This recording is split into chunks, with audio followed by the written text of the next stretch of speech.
ake an rumbuɗe baka san wani labari ba da ba da shi. Wallahi budurwa ne ce ta faranta min rai kuma budurwar nan nawa akwai ta da kyau na rantsi da Allah. A ina ganta? Da kyau dan ita ne na zama celebrity. Ai dukenta.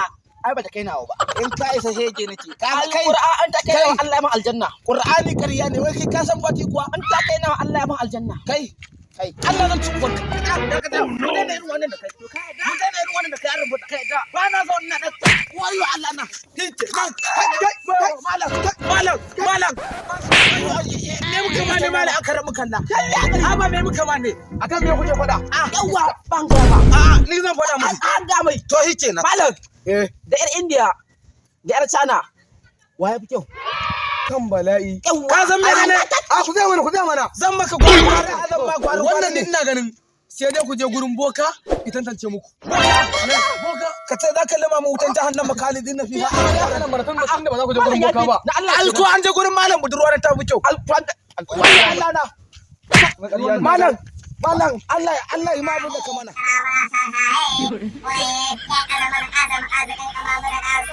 Oh shit!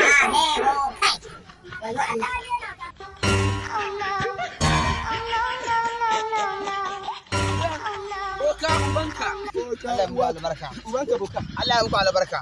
Allah ya muku albarka. Kai kula na akwai yaran ma'anan ka daga nan. Ko me ke tafa da ku? faɗa mai ka faɗa mai Ga mana. ga mai Wallahi budurwa kaman yaya ban gane ba. Musu muke yi. Aka malam boka. Allah ka hi nake ji Wannan ne. ka bar nuna ni ba ni bane wani ne Yace budurwar shi ta muna kyau. Yace wallahi kare.